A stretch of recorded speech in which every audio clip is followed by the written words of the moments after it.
Welcome to Washington Today on C-SPAN Radio for Wednesday, July 20th, 2022. President Joe Biden announcing new measures to address climate change, saying it is an existential threat to the U.S. and the world, but the president not declaring a national emergency as some activists and lawmakers want him to. The president taking action after negotiations to get an energy and climate package through the Senate came up short.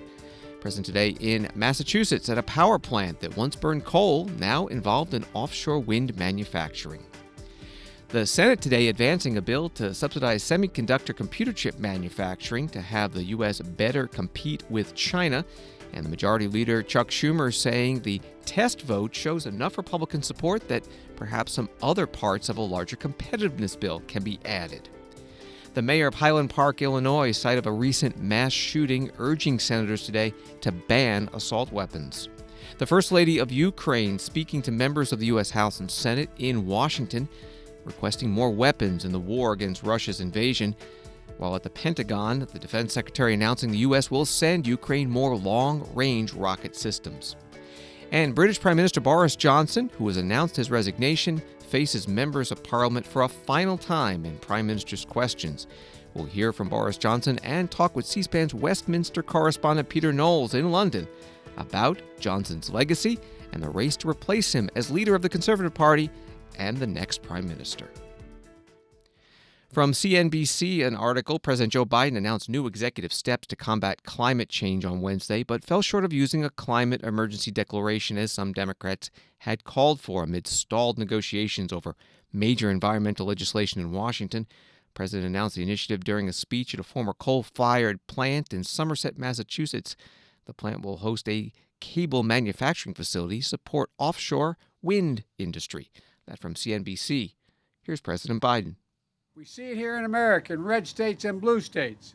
Extreme weather events costing $145 billion. $145 billion in damages just last year.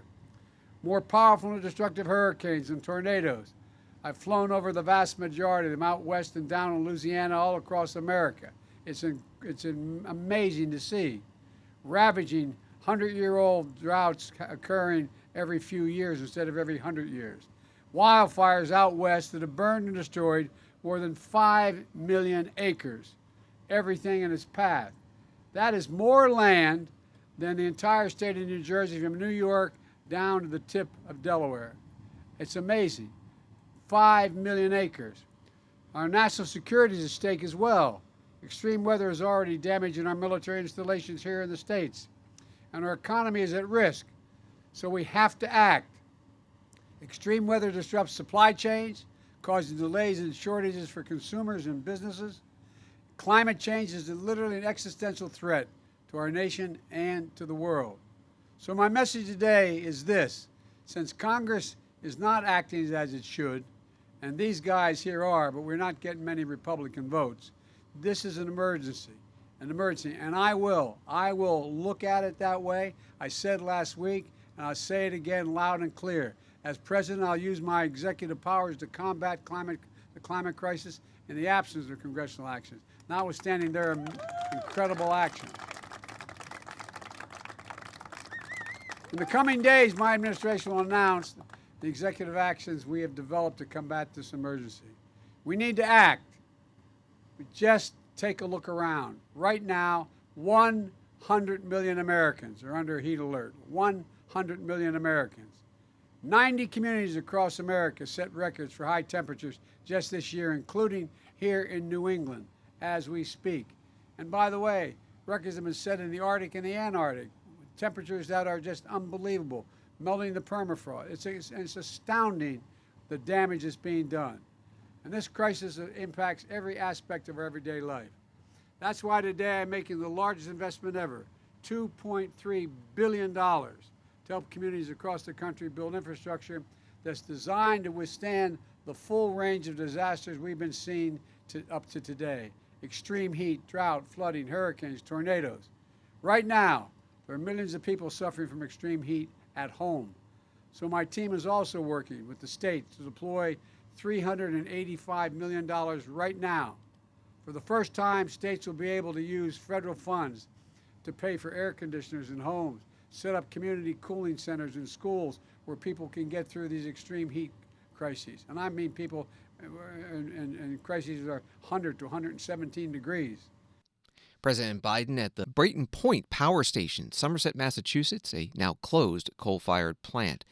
President today also directing the Department of Interior to look at new offshore wind areas in the Gulf of Mexico. First time that would happen, in addition to advancing wind energy development in the waters off the mid and southern Atlantic coast and Florida's Gulf Coast. More from the CNBC article about the president's visit today. His orders come as the White House struggles to salvage Biden's aggressive climate agenda after talks with West Virginia Democratic Senator Joe Manchin stalled last week. Manchin, a centrist who holds the swing vote in the 50-50 Senate, told Democratic officials that he won't support major climate provisions in the reconciliation bill, diminishing hopes of Congress passing any major climate legislation this summer. Back in Washington, D.C., several Senate Republicans talking about climate and energy on the Senate floor, including the minority leader, Mitch McConnell. On the campaign trail, candidate Biden left no room for doubt that he'd brought his party's new radical climate dogma whole hog. This is what he said back then. I guarantee you we're going to end fossil fuel. End fossil fuel. Sure enough, his first year in office was an all-out assault on American energy, just like green activists drew it up. Day one, bans on new energy exploration, canceling a safe, efficient pipeline that was set to create American jobs, and ghoulish reanimated regulations from the war on coal. But unlike the radical base that's frustrated their ideas aren't moving faster, the Biden administration now appears to be concerned that their assault on American energy has actually worked too quickly. Americans are seeing gas prices double on this president's watch. Sky-high diesel is driving other prices up all across the country. And big majorities of Americans don't like what Democrats are doing about it. But rather than call off the onslaught and clear the way for a return to domestic energy dominance, the Biden administration has dispatched officials to beg other countries to take over America's share of the market for reliable energy that the president has purposely abandoned. They've literally chosen places like Venezuela over states like Pennsylvania or Texas or Alaska. Then, on a trip to oil-rich Saudi Arabia, President Biden announced, quote, I'm doing all I can to increase oil supply for the United States of America. The president who promised he'd, quote, end fossil fuels, thinks that finding more energy for American families means flying to the Middle East and asking politely instead of unleashing our own production right here at home. And, for the record, U.S. producers extract oil and gas in a far, far more environmentally friendly manner than many of their competitors overseas. The Senate Republican leader Mitch McConnell from Kentucky on the Senate floor in Washington today. Story from Bloomberg News. The U.S. Senate voted by a wide margin to begin debate on legislation to provide more than $52 billion in grants and incentives for the American semiconductor industry, a major milestone for the long-stalled package that proponents say is vital to national security. The 64-34 procedural vote on Tuesday night met the criteria set by the Senate Majority Leader Chuck Schumer to add research and development initiatives circulated by Republican Todd Young and Democrat Kyrsten Sinema to the legislation, which could be passed by the Senate next week. That from Bloomberg News. Senate Majority Leader Chuck Schumer coming to the floor today, praising that test vote and talking about the next steps on this bill.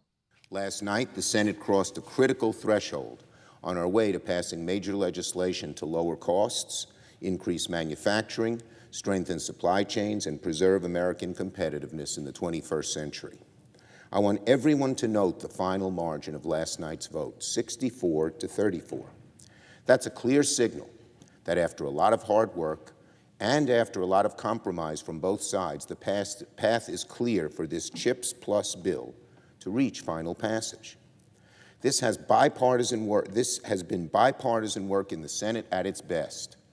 just as we saw previously with bills ranging from gun safety to hate crimes to infrastructure to VAWA and so much more. I thank my colleagues on both sides of the aisle for voting in favor of moving forward on this critical bill. For the information of all, today I plan to file cloture on this legislation, which after last night's vote includes incentive for domestic microchip production, including ITC, support for our wireless communication supply chain, ORAN, and the science package, which includes many of the provisions I authored in the Endless Frontier Act in partnership with Senator Young 2 years ago, and it's been a long struggle to get these vital pieces of legislation moving forward, and now they are. I hope we can get this legislation approved as soon as possible, because now it's clear it has enough support to pass this chamber. The Senate Majority Leader Chuck Schumer, Democrat from New York, on the Senate floor. NBC News writing about this, saying the package is a slimmed-down version of a much broader China competitiveness bill that House and Senate negotiators had struggled for months to reach a deal on.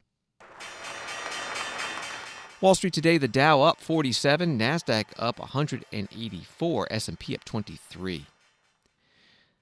The House Judiciary Committee debating and working on a bill to ban assault weapons today. Politico reports that Democratic leaders are hoping to have enough votes in the caucus to put the bill on the floor next week, but a half dozen House Democrats tell Politico that they are undecided or opposed, and House leadership can only afford to lose 4 Democratic votes if every Republican opposes the legislation.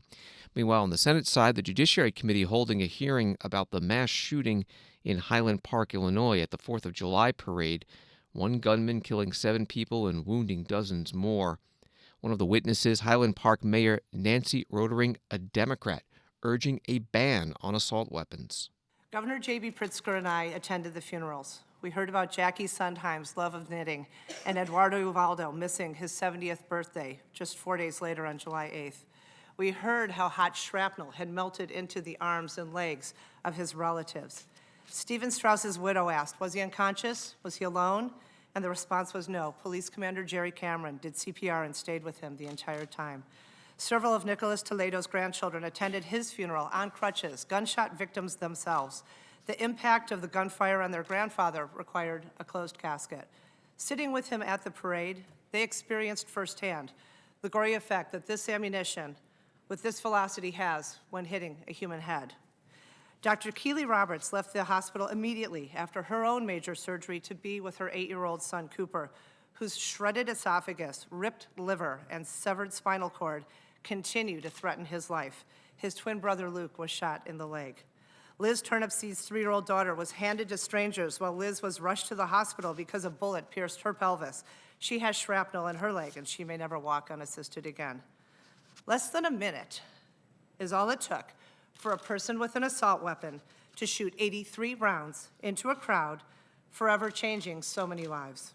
And the most disturbing part, this is the norm in our country.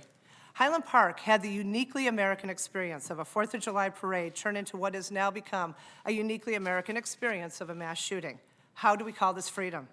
Other advanced nations live free of fear of gun violence, and we know that mental health issues exist everywhere in our world. American mayors, and I've talked to several in these past few weeks, fear not if, but when a mass shooting is going to hit our towns. What's different about the U.S.? U.S. has civilian access to assault weapons and large capacity magazines. That is the only differentiating factor. In 2013, in the wake of Sandy Hook, we as a city banned assault weapons and large capacity magazines. We knew that a federal ban would be the most effective, but a local ban reflecting the values of our community was our only option under the law. Local governments cannot do this alone. Congress must take action. You must federally ban assault weapons and large capacity magazines. Today is the day to start saving lives. Nancy Rotering, mayor of Highland Park, Illinois, site of a recent mass shooting, testifying in Washington before the Senate Judiciary Committee. A senior member of that committee, Senator John Cornyn of Texas, was also the lead Republican negotiator in the recently passed bipartisan bill to address gun violence. President Biden signed that into law. Senator Cornyn today saying he does not support a ban on Assault weapons, those type of firearms, he says would be a violation of the constitutional right to keep and bear arms. Here's Senator Cornyn questioning another witness, Philip Smith, founder and president of the National African American Gun Association. Thank you for your explanation of what an assault rifle is in reality. It is a semi-automatic rifle, correct? That is correct. And is an AR-15 the only type of semi-automatic rifle on the market? There's a multitude of guns. I mean, there's so many manufacturers out there, building guns. You have a lot of choices. But one thing I wanted to point out that I brought up in my statement, when you pull the trigger on a AR, it is no different when you pull the trigger on a pistol or shotgun. Only one bullet comes out. Well, that's an important point because I think a lot of people are under the misimpression that it's an automatic weapon, for example. That is correct. In terms of the mechanism by which a semi-automatic rifle works, is it in principle any different from, let's say, a semi-automatic pistol or other semi-automatic weapon? The similarities are pretty even in terms of and I'm not a gunsmith and I'm not a person that puts together guns, but when you buy a pistol or you're buying a shotgun, the mechanism to pull the trigger is relatively the same. One pull of the trigger will produce one bullet coming out of that particular gun. So if Congress were to take up the suggestion of banning assault weapons, a semi-automatic weapon, is there any reason in principle why that same ban would not apply to other types of firearms? I'll say this, and I appreciate the answer, the question, Senator. I say this a lot to my folks. Gun rights and gun violence are two separate conversations and two separate events. But what happens when we have this deeply passionate conversation, we merge those two, and we refuse to look at the nuances. To me, if we're really serious about helping folks, stop looking at restriction after restriction after restriction, law after law after law after law. It's obvious. You can throw 100 laws on that wall right there, and I can fill this room up with a whole bunch of folks that back my position. But we need to look at what's going to really solve the issue, and that's looking at the human condition. And that's what we're all failing to do in this room right now. People are hurting, people are scared, and people are in trouble. You're familiar, aren't you, with the fact that 60% of the gun deaths in America are suicides? Are you aware of that? Yes, I am, sir.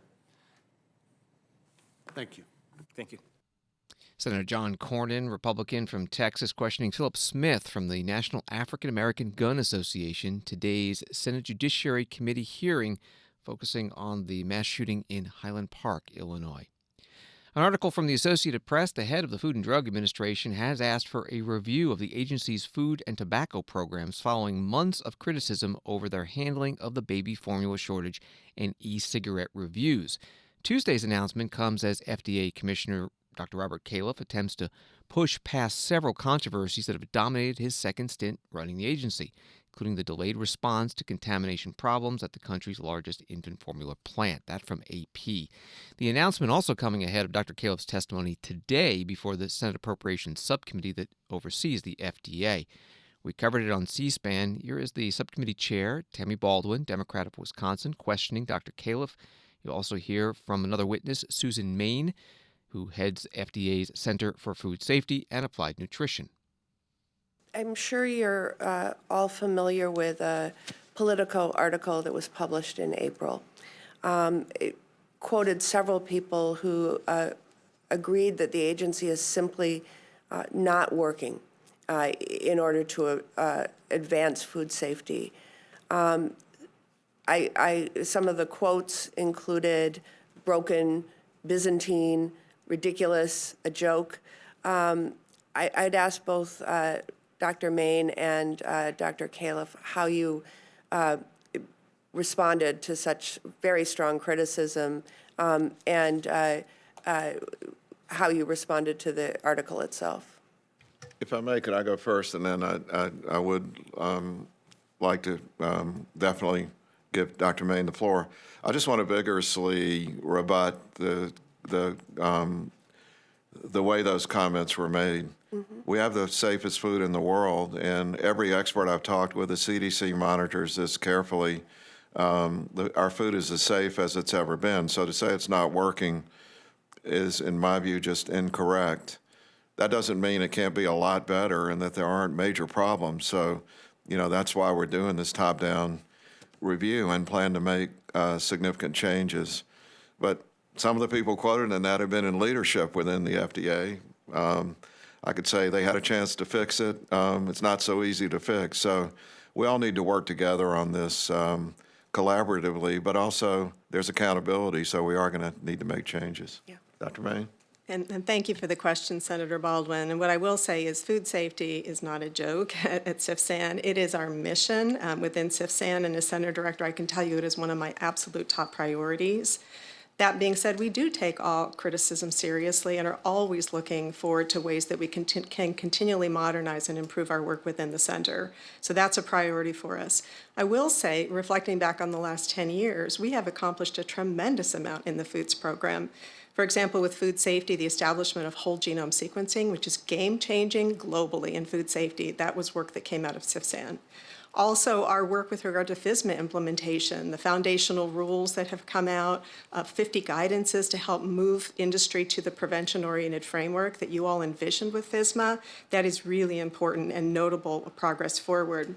Also, with regard to nutrition, Dr. Califf highlighted our work on trans fat, but there's much more. Empowering consumers with information, really important things like menu labeling, so consumers have information to make the decisions they need with regard to their personal health. But we know more can be done. Resources are certainly something that was identified in that particular article. I will point out that we are 97% funded by budget authority and not by user fees. So as more work comes in, we absorb that work because we don't have a user fee base to increase our staff along as the work increases. So that I think is relevant, and we look forward to working with you on that. Dr. Califf also mentioned authorities. There are areas that we are seeking new authorities that would make our work more efficient. And so this is the type of work we look forward to working with you on resources and authorities, as well as the outcome of the review that Dr. Califf mentioned to make it the strongest possible foods program. Susan Main is director of the FDA Center for Food Safety and Applied Nutrition, and you heard from Dr. Robert Califf, FDA Commissioner, Senate Appropriations Subcommittee hearing on the FDA and food safety. Questions from the chair, Tammy Baldwin, Democrat from Wisconsin. One proposed reform to FDA by 2 Democratic members of Congress is to split it into 2, one agency handling food safety, the other prescription drug regulation. The 2 have introduced legislation to do that. Dick Durbin, Senator from Illinois, the Majority Whip, and Congresswoman Rosenthal Lauro of Connecticut, who chairs the Appropriations Committee. A story at USA Today, Attorney General Merrick Garland reiterated Wednesday he would pursue investigations into the Capitol attack on January 6, 2021 by following the facts and the law after some advocates worried a recent memo signaled he would avoid investigating former President Donald Trump. The article continues. His comments came after MSNBC host Rachel Maddow reported Monday on a May 25th Garland memo that reminded prosecutors to remain neutral and impartial during the election year. Garland referred to a memo from 2020 from former President Trump's then Attorney General Bill Barr that said no investigation may be opened of a declared candidate for president or senior advisors. That was from USA Today. Here's the question to the Attorney General today, Merrick Garland. We are entering a zone here where if there are charges brought against a former president related to January 6th, DOJ could be accused of playing politics. How is the department, how are you weighing that? Also, do you think that there is a constitutional question involved here about whether you charge a former president for actions allegedly taken during his term? Separately, Jalen Walker. Okay. Jalen Walker. I'll answer that one too, but let me answer the first one first. Okay, look, no person is above the law in this country. Nothing stops us. Even a former president. I don't know how to, maybe I'll say that again. No person is above the law in this country. I can't say it any more clearly than that. There is nothing in the principles of prosecution, in any other factors which prevent us from investigating anyone who's criminally responsible for an attempt to undo a democratic election. Attorney General Merrick Garland answering a reporter's question today. A group of bipartisan U.S. senators, led by Susan Collins, Republican of Maine, and Joe Manchin, Democrat of West Virginia, introducing legislation today designed to prevent a repeat of the attack on the U.S. Capitol, January 6, 2021. The bill clarifies that the vice president does not have the power to overturn the results of a presidential election, also makes it harder for lawmakers to object to the results of the Electoral College vote. The two senators spoke on the Senate floor today. Here's a bit of what Susan Collins said. In 4 of the past 6 presidential elections, this process has been abused, with members of both parties raising frivolous objections to electoral votes. But it took the violent breach of the Capitol on January 6 of 2021 to really shine a spotlight on the urgent need for reform.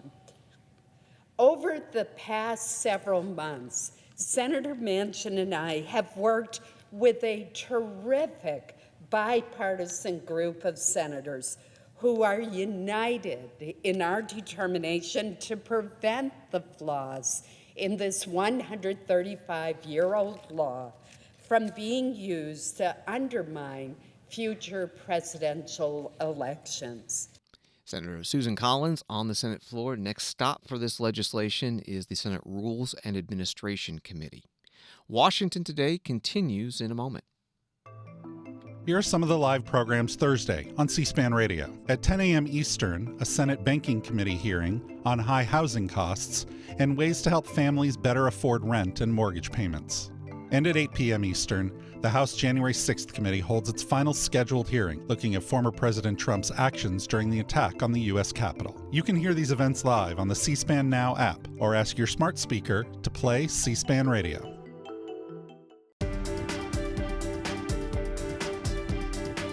Welcome back to Washington Today, available as a podcast on the free C-SPAN Now mobile video app and wherever you get your podcasts. A few more headlines. U.S. House today passing a package of 6 federal spending bills for the next fiscal year, 2023, which starts in October. The total is $405 billion, covering the Departments of Agriculture, Energy, Interior, Transportation, Housing, Treasury, Veterans Affairs, also the EPA, Supreme Court, White House, and military construction. It was a party line vote in the House, 220 to 207, Democrats yes and Republicans no. And the White House urging the Senate to quickly pass a bill protecting same-sex marriage after the House passed it Tuesday night. That vote was bipartisan, 267 to 157, 47 Republicans joining all Democrats in voting yes. Senate Majority Leader Chuck Schumer says he is gauging how much Senate Republican support there is for this bill dealing with same-sex marriage before deciding whether to bring it up there for a vote. Ukraine's First Lady, Olena Zelenska, writes NBC News, delivered remarks to Congress in person Wednesday as her country continues its defenses against Russia's invasion, asking members for weapons to help end the conflict. Zelenska addressed lawmakers at the Capitol Visitors Center Auditorium, the same setting where her husband, Ukrainian President Volodymyr Zelensky, spoke to Congress virtually in March, just a few weeks after Russia's military entered the country. You help us, and your help is very strong. While Russia kills, America saves. And you should know about it. We thank you for that. But unfortunately, the war is not over. The terror continues. And I appeal to all of you on behalf of those who were killed, on behalf of those people who lost their arms and legs, on behalf of those who are still alive and well, and those who wait for their families to come back from the front. I'm asking for something now I would never want to ask. I am asking for weapons. Weapons that would not be used to wage a war on somebody else's land, but to protect one's home and the right to wake up alive in that home.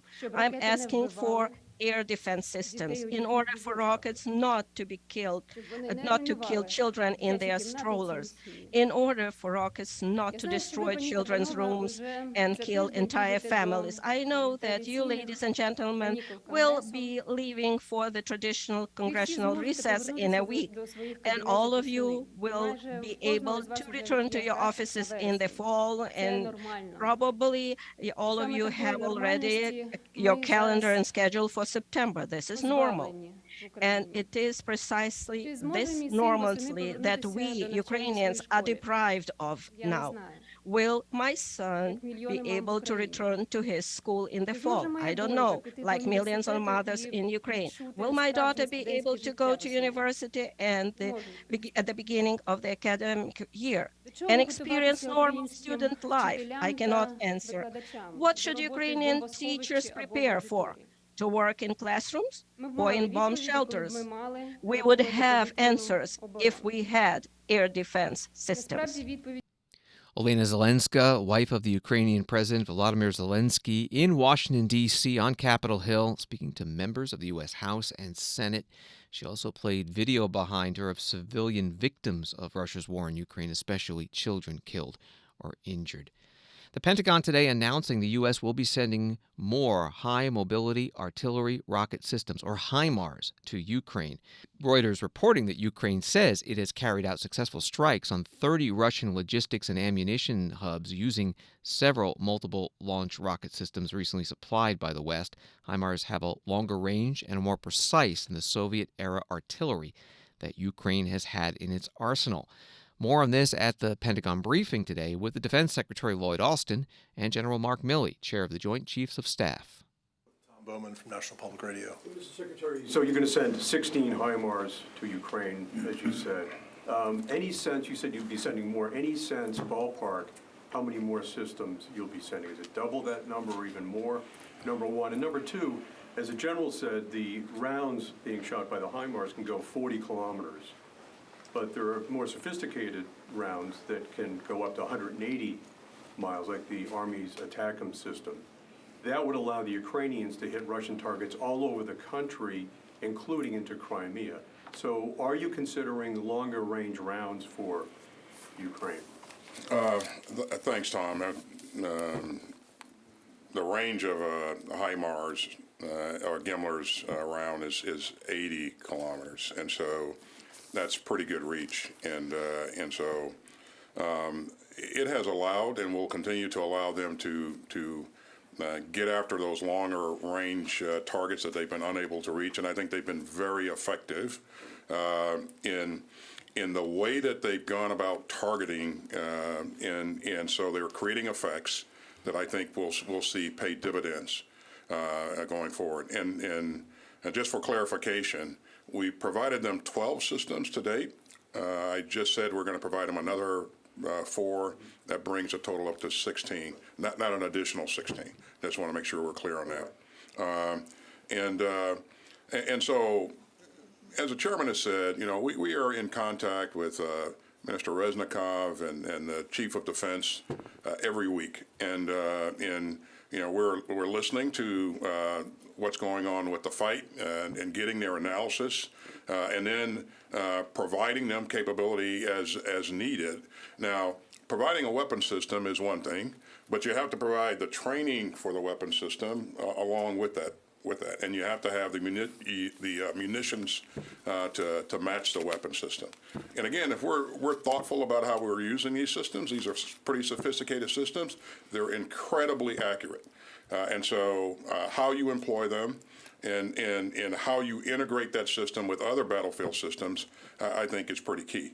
And so announcing a number for the future now, I don't think is provide much value and provides much value, in my opinion. Again, we'll stay focused on what they believe their requirements are, based upon how the battle is unfolding. So. But again, wouldn't you want to provide longer range systems of rounds that could hit into Crimea, and also that bridge that connects the Russian mainland with Crimea? We think we're what they have, and what they're working with is really giving them a lot of capability. So it really is. I mean, it'll be based upon how they're prosecuting this fight and what their needs are. So. The other thing I'd say, Tom, on that is you get 6 rounds out of a HIMARS.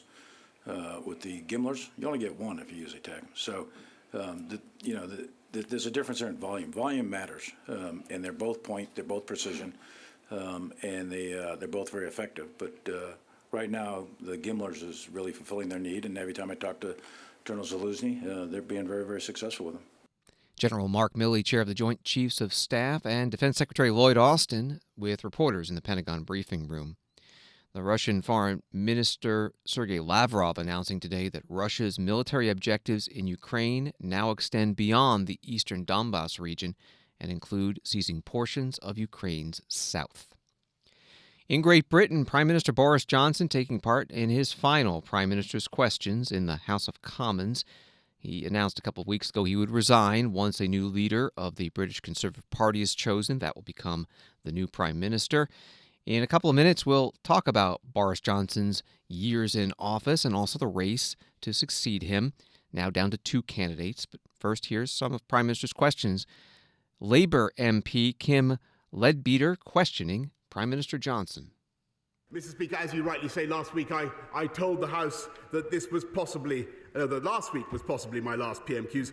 This week, Mr. Speaker, probably, certainly will be my last PMQs from this dispatch box, or any other dispatch box. Mr. Speaker, this morning I had meetings with ministerial colleagues and others, and in addition to my duties in this House, I will have further such meetings later today. Thank you, Mr. Speaker. Summer recess gives all parliamentarians an opportunity to reflect on our inability to uphold the 7 principles of public life. Selflessness, openness, objectivity, honesty, integrity, accountability and leadership. These are fine principles, but public trust in politicians is at an all-time low. Will the Prime Minister be using the next few weeks to personally consider why this could be? And as the unedifying fight for his job continues, if those who are vying to replace him were to draw on his wise counsel, if those who are vying to replace him would draw on his wise counsel, and why wouldn't they, what advice would he give to ensure the people we serve receive far better than they have from this government? Well, Mr. Speaker, I'm afraid I didn't quite catch the last bit of the honourable lady's question, but I will be using the next few weeks to do what I think the people of this country would expect, and that is drive forward the agenda on which we were elected in 2019, and for which I think the Labour Party particularly fear the Conservative Party, and that is the agenda of uniting and levelling up, and making sure that we invest in places that for decades were betrayed by Labour and left behind. And that is what the Conservatives are going to do, and that's why we're going to win again. More on Prime Minister Boris Johnson's departure and the race for his replacement. We're joined from London by C-SPAN's Westminster correspondent, Peter Knowles. Thank you for being with us again. Last Prime Minister's questions, how did it go? Well, it started with the Speaker asking everybody to behave themselves, to speak well of each other, to play nicely, if you like. That worked partly, but it was also a fairly vicious occasion as well. It was a mixture of the two. So there was a warm bath of praise for the Prime Minister from some of his supporters and a few shouts of more, but it was interesting to see how many of his own side sat on their hands, said nothing until a final round of applause as he left the chamber. But I mean, 2/3 or perhaps or more of his own side had turned up, but did not offer a word of encouragement throughout the extra long 50 minutes of this Prime Minister's questions. What you got was some warm words from the Leader of the Opposition wishing him well, but an attack on his record, his legacy, and him defending himself in very characteristic terms. Boris Johnson has a good way with words, and he quite enjoys literary allusions. So at one point he was asked about Shakespearean plotting against the king and scheming against the king, and he responded off the cuff with a quote from Hamlet.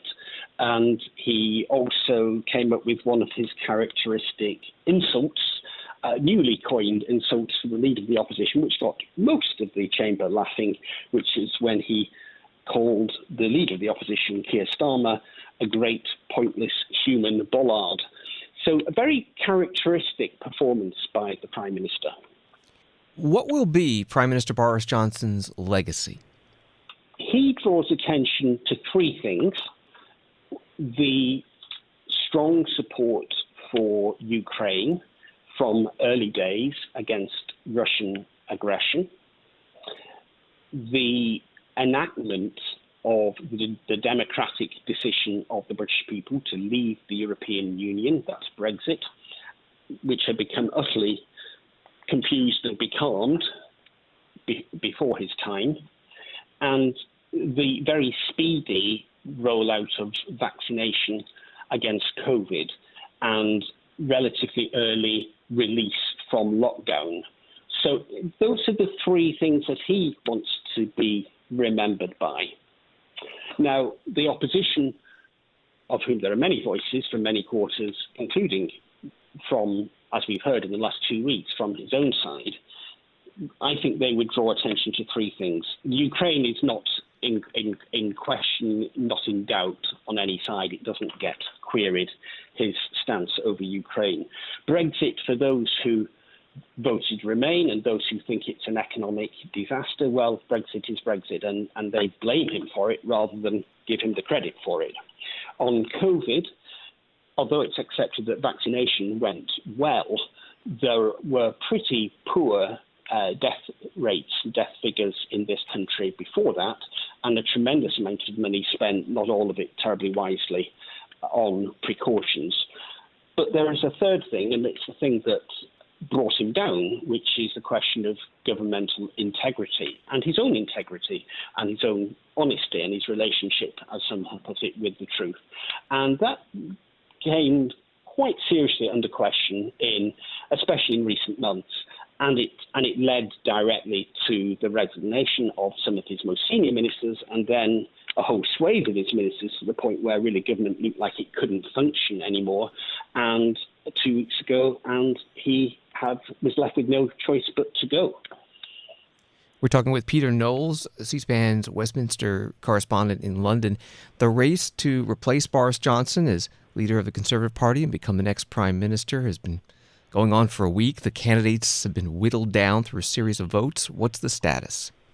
The status is that in the last few minutes, we've learnt that it's now down to the final two.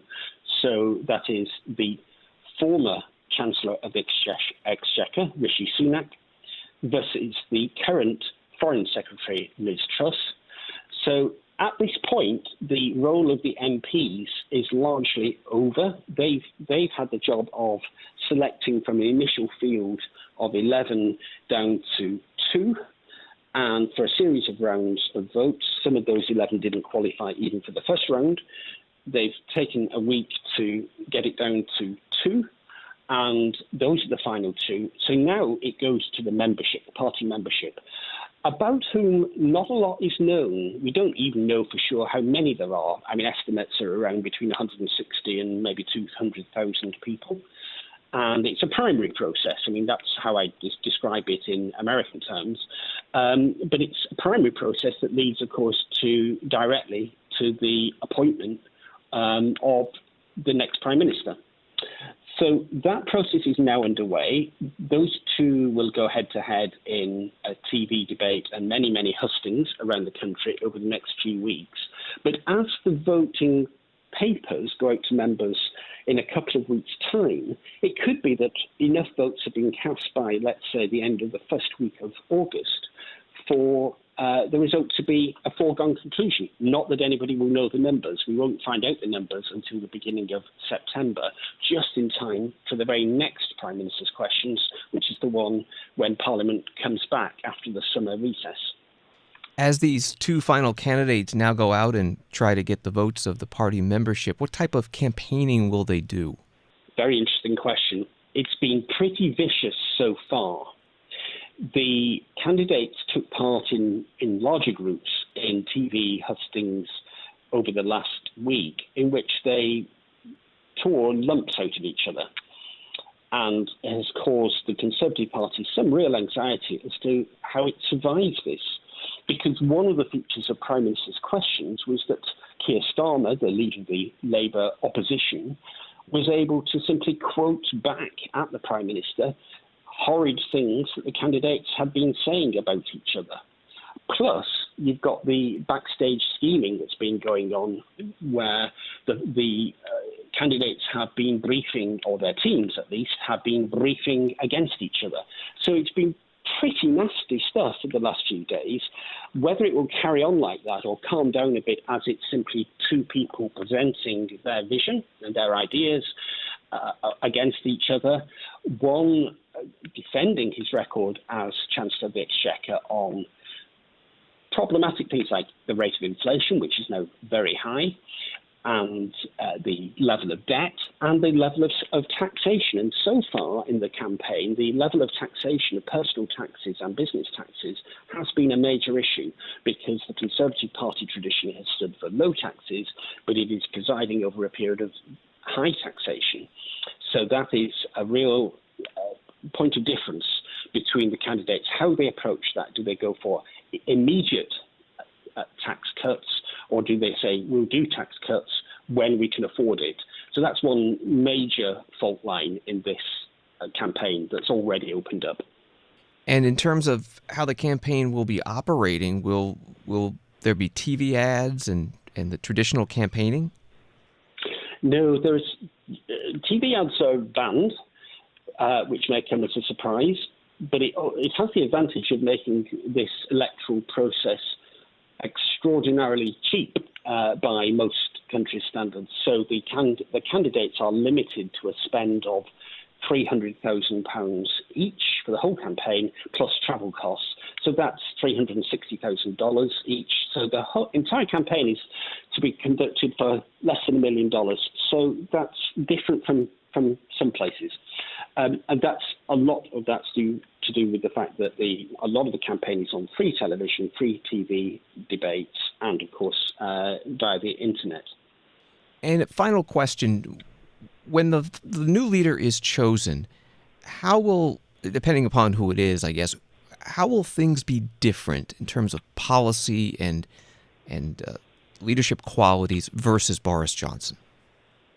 Well, they're all pretty keen to distance themselves from Boris Johnson, even those who continued to serve under him. Rishi Sunak resigned, and that led to the crisis of 2 weeks ago. Liz Truss continued to serve, but they're all putting quite a lot of distance, though obviously they want to be associated with what they think are the good things.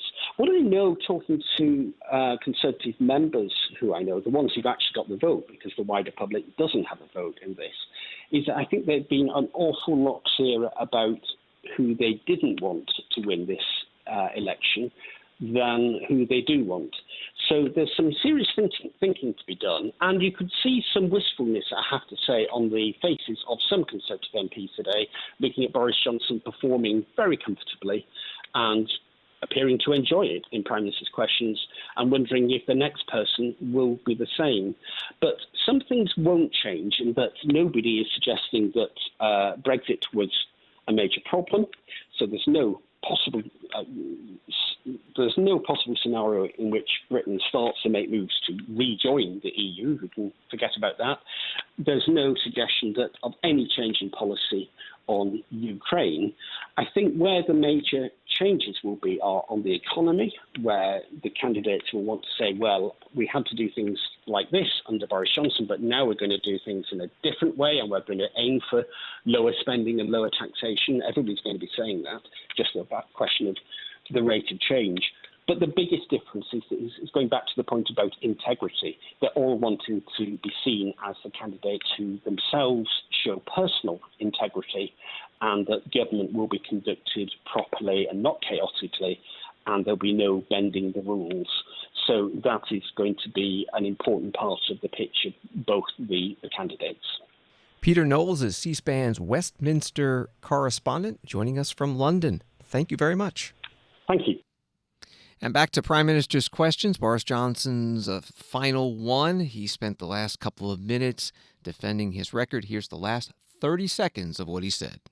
Mr. Speaker, we've transformed our democracy and restored our national independence, as my right honourable friend says. I've helped to get this country through a pandemic and helped save another country from barbarism. And frankly, that's enough to be going on with. Mission largely accomplished. For now, I want to thank you, Mr. Speaker. I want to thank all the wonderful staff of the House of Commons. I want to thank all my friends and colleagues. I want to thank my right honourable friend opposite, Mr. Speaker. I want to thank everybody here, and hasta la vista, baby. Thank you. Prime Minister Boris Johnson in the House of Commons finishing out his last Prime Minister's Question Time. Thank you for listening to Washington Today. You can get more of Washington's headlines sent to you every day by signing up for C-SPAN's evening newsletter word for word. Go to c-span.org/connect. And have a good night.